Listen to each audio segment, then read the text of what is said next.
Salamat po, Panginoon.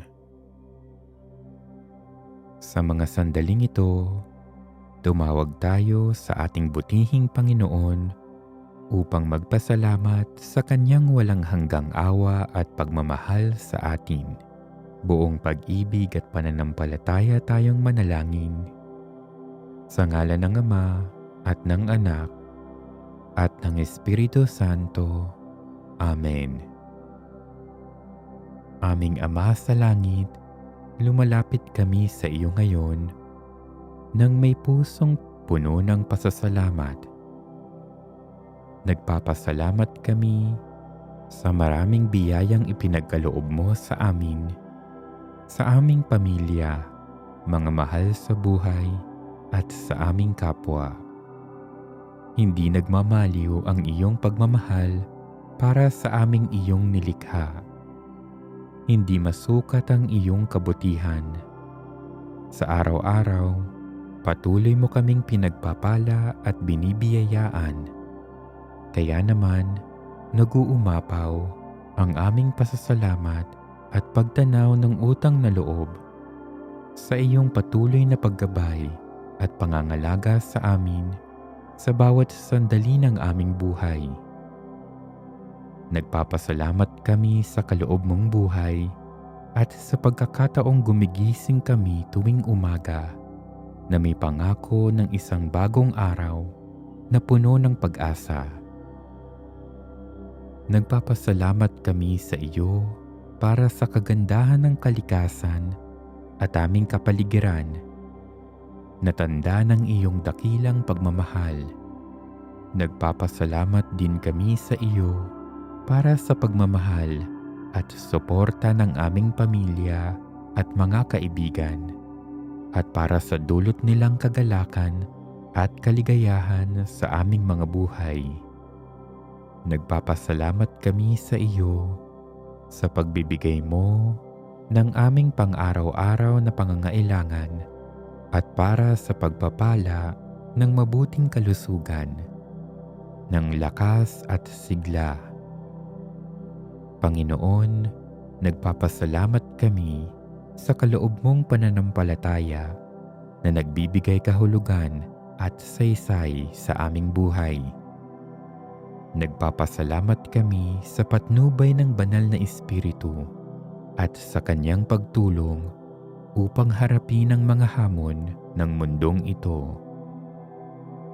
Nagpapasalamat kami sa iyo sa pagpapakasakit ng iyong anak, si Hesukristo ang aming Panginoon, at sa kaloob mong buhay na walang hanggan sa kanyang pamamagitan. Nagpapasalamat kami sa halimbawa ni Maria ng mga santo at mga banal na aming mga kaagapay sa araw-araw at nagbibigay inspirasyon sa amin na mamuhay ng may kabutihan at kabanalan. Nasusulat nga, ang lahat ng mabuti at ganap na kaloob ay buhat sa Diyos mula sa Ama na lumikha ng mga tanglaw sa kalangitan. Hindi siya nagbabago o nagdudulot ng bahagyamang dilim dahil sa pagbabago. Kaya aming Ama, taos-puso kaming nagpapasalamat sa iyo. Purihin ang Panginoon, kaluluwa ko, at huwag mong kaliligtaan ang mabubuti niyang gawa.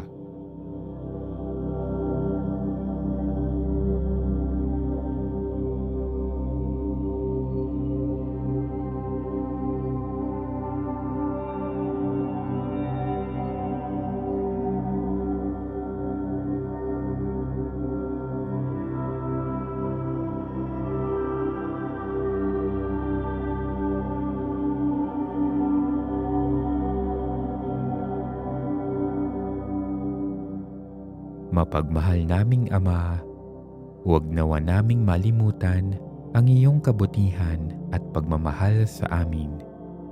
Hayaan mong patuloy ka naming pasalamatan sa pamamagitan ng aming pagsunod sa iyong utos, sa paggawa ng mabuti at sa pagmamahal sa aming kapwa lalo na ang mga nangangailangan. Hinihiling namin na patuloy mo kaming pagpalain at gabayan upang kami ay mamuhay ng nakalulugod sa iyo at upang makapagdulot kami ng kaluwalhatian sa iyong pangalan. O makapangyarihang Ama, hindi nagbabago o kumukupas ang iyong pag-ibig sa amin. Ikaw ang aming kanlungan at lakas. Tanggapin mo ang lahat ng aming mga papuri at pasasalamat na aming taos-pusong hinahandog sa iyo. Bigyan mo kami ng lakas at tapang na lumakad sa iyong presensya sa araw-araw ng aming buhay. Hinihiling namin ito sa pangalan ni Jesucristong aming Panginoon. Amen. Luwalhati sa Ama, sa Anak, at sa Espiritu Santo, kapara noong unang-una, ngayon at magpakailanman, at magpasawalang hanggan.